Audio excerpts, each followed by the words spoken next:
Hi, my name's Dr. Laura Walton-Williams and I'm a lecturer within the School of Law, Policing and Forensics, and my specialist area is sexual offences. So I just wanted to provide a really short introduction to some of the content that we would teach on our courses in relation to sexual offences. I will put a little disclosure out here, but obviously during this we'll be talking about sexual offences, and therefore that might be a challenging subject for some people. So please do consider whether you want to listen to the rest of this presentation. So a little bit about me. My background is in trace evidence of DNA and how that's interpreted. And as a result of the work that I do in relation to sexual offences, I was fortunate enough to be awarded a Winston Churchill Travelling Fellowship to travel around America and Canada, speaking to their experts in sexual offences to bring that information back to the UK, to build into the research that we do at the university, but also into policies and procedures across the country. I'm the chair of our university's International Sexual Offences Research Group, and I have a number of PhD researchers currently studying sexual offence related research currently. So usually what I would do to try and engage students is to get them thinking about what they know about sexual offences and how it relates to other sorts of cases. So I usually ask a couple of questions. So for example, what percentage of UK homicides are solved? So students would have a couple of minutes to go through each of these, and the correct answer, if you would like to know, is D, so between 61 to 80%, so quite a high proportion of homicides. And so we talk about why that might be, why the prosecution rate is high in these instances, and why and how that might differ from other types of offences such as sexual offences. I'll then go on to ask students about what percentage of sexual offences are reported to the police.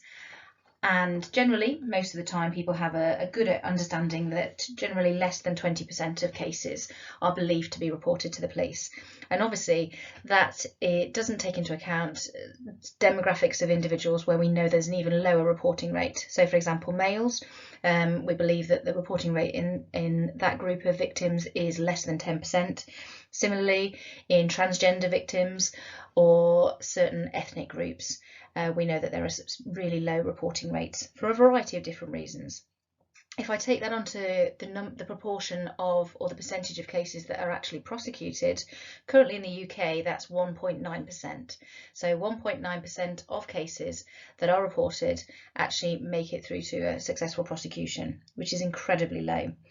To give you a scope of the size of the problem, in last year in the UK, there were over 162,000 sexual offence cases reported, according to the British Crime Survey, and over 60,000 rape cases. So this is a significant issue.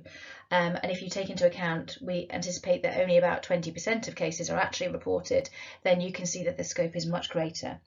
And obviously the types of offences that are included in this are incredibly variable, and also are ever changing. So currently, in the COVID-19 situation, a lot of sexual offence cases are moving on to online mediums and online platforms, just because of accessibility. So it's not a continual problem for all different areas all the time. Now, the reason for the incredibly low reporting rate and incredibly low prosecution rate are several-fold. There could be things like the delays in the criminal justice system, the disclosure process, having to kind of hand over your mobile phone and other evidence, and also the thought of going to court can be quite intimidating for a number of victims as well. So there's a whole range of complexities, and we'll talk about that in more detail. One of the stats that always gets brought up when we discuss sexual offences and rapes are, well, how many of those are actually false claims? So I usually ask students kind of have a look at these numbers, what do you think? And people's responses vary significantly. Whilst it's hard to definitively identify, the research suggests that it's probably between 2 and 4% of all reports are false, so quite a small proportion. And again, there's lots and lots of reasons behind That, and also I think it's important to point out that things that are reported in the media as false claims aren't necessarily false claims. And similarly, if somebody is found not guilty, that's very different to a false report. So for example, the Cyprus case at the moment is one where there is it was reported that the victim basically falsely reported, but there is strong belief in the UK community that that's not the case at all. But and if any of you have seen the Netflix programme Unbelievable, the little drama series for that, you'll kind of understand a little bit about that process. So that's something that I'd kind of recommend our students watch. And then finally, I would usually ask about questions such as what percentage of young people think that it's acceptable to track their partner using technology without their knowledge. And the reason that I ask this is because of the change in perceptions of what is appropriate behaviour and the introduction of technology in today's culture. So the data for this suggests that probably over 50% of young people, and when I mean young people, I'm kind of talking about up to 24 years old. So over 50% of young people think that it's acceptable to track their partner without their knowledge. And I think that's the slightly concerning thing, because it indicates some issues around healthy relationships, boundaries, and the crossover there between coercive control, which often kind of falls into sexual offences and domestic offences as well. So we have a discussion about that. And then we usually break into groups and discuss different aspects of sexual offence cases. So what people know about what evidence can be used in investigations, and then what are the challenges and how these might lead to low reporting rates. So I'm just going to go through a couple of examples of these now. It's not an exhaustive list, and often students will come up with different ideas, and I'd also support these discussions with a range of different research papers and statistics from different organisations. So one of the areas that we will discuss is about the quality of the evidence and whether the evidence has been collected or tested. So I show UK cases and also international cases where there have been challenges in relation to the actual evidence itself. So there's a couple of examples on here about, for example, the cases are not actually being tested, and this from a couple of years ago about a forensic provider. There was a scandal around the fact that the testing wasn't being carried out appropriately. Now obviously these are minor occurrences, so whilst they have significant impacts, they don't often happen, but when they're reported, they are kind of the general population then might think that this is more of an issue. So again, we discuss that in more detail. We also talk about disclosure issues, so that's within the actual criminal investigation itself, about evidence being disclosed to the prosecution and to the defence. And a couple of years ago there was a significant issue with this, where a number of rape cases were collapsing, multiple ones within 1 week. Because of issues about disclosure. So it kind of indicates, and things that we discuss here are how all of the individual organisations that work together in sexual offence investigations all have a part to play in ensuring successful prosecution of those of the offenders. We also discuss about the general population and kind of what people's perceptions are and what the challenges are around sexual offences. So the legal definition of sexual offences really focuses on consent as a key issue. So we have a discussion about how do we determine consent, what is the legal definition of consent, and how, you know, campaigns can have a positive or impact on people's discussions about this. So one of the most commonly viewed ones, I suppose, and commonly used ones is about the having a cup of tea consent video. So again, we discuss that in more detail. We also talk about some of the challenges in relation to victim blaming and a lack of belief of individuals when they come forward to report a sexual offence case, which again contributes to the very low reporting rate. So there's often ways that people believe that people should behave when they're a victim of sexual offences. So we talk a little bit about the kind of psychological underpinning of how victims behave, and that might not necessarily be how we anticipate it. So the people might have heard of kind of flee and fight, but actually there are 5 different Fs in terms of how people respond to terrifying situations. So these are flee, flight, freeze, flop, and friend, which is where they may try and befriend the assailant in order to reduce the seriousness of the offence and also to ensure their survivability. So we talk about kind of how victim behaviour pre and during and post offence influences people's perceptions of whether an offence actually took place. So quite a lot of content in the media about that as well. We also talk about not just from a UK perspective, but globally, and from people in different circumstances, and how the criminal justice system supports or at times doesn't support victims of sexual offences.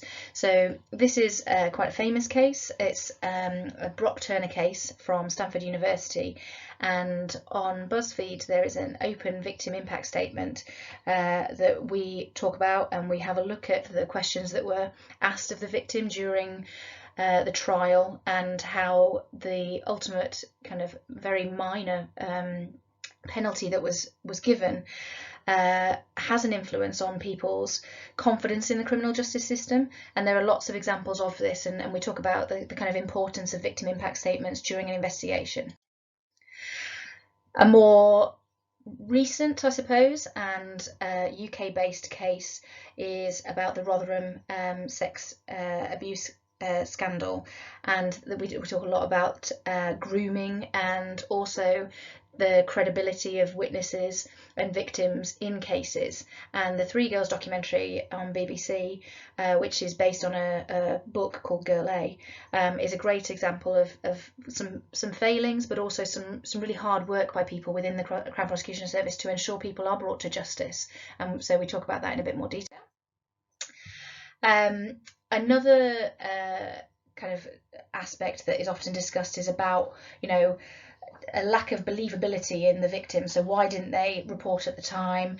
And basically, if we undermine the credibility of the person who is making that statement, then it reduces the potential that the jury will believe in what's actually happened. So a lot of trials kind of where we're looking at victim behaviour focus on the credibility of the victim, and that can cause some real issues if juries don't understand victim behaviour, during and post assault. A couple of other examples that we talk about are in relation to kind of why there might be a low reporting rate. So the general perceptions about what people think is acceptable in sexual relationships, and factors that might influence why people don't perceive it being a real rape case, and I use real rape as in the inverted commas. So things like a woman being drunk or on drugs, going home with someone, wearing revealing clothing, and walking home alone. And obviously, we know that none of those factors make it acceptable. Another thing that we discuss is the duration of time between somebody reporting rape and it actually getting to a criminal trial. Now, obviously, currently there are some real challenges to us prosecuting individuals in the current COVID-19 situation, and I know the court system and judicial systems are working really hard to try and look at how we can ensure that justice is still realised in this difficult time. But prior to this situation, there has still been a significant delay in how rape cases and sexual offence cases are actually handled and progress through court. So we discuss reasons for that. there have been a couple of kind of significant studies looking into sexual offences in the UK and US populations and around the world, and we talk about kind of differences such as the Me Too campaign and where that originated from, how that might influence people's decision making now, and kind of looking at some quite interesting and possibly not surprising to some people differences in the perception of what the Me Too campaign has done for individuals in the UK and America, and kind of tallying that into who their vote is for. In 2018, the End Violence Against Women did a large-scale research project looking at 4,000 people's responses into attitudes of sexual consent, and again we discussed this in relation to issues surrounding jury decision-making processes, or also disclosure of sexual offence cases and what people's perceptions are. So, for example, this research showed that a third of people thought that it wasn't usually rape if the person was pressured into having sex but there was no other physical violence, which is quite shocking. Other things that kind of to pull out of this were 1 in 10 people were unsure if it was rape if the person was asleep or too drunk to consent, and about 1 in 10 believe that the more sexual partners an individual has, the less harm they experience from a sexual offence. So some quite concerning attitudes that people had responded. And we also talk about kind of some of the fictional and non-fictional documentaries and articles that are available, so that people can kind of try and understand a greater context of this, and also organisations where there is more support available and more resources, so that if any of our students wish to research more into this area, then they can.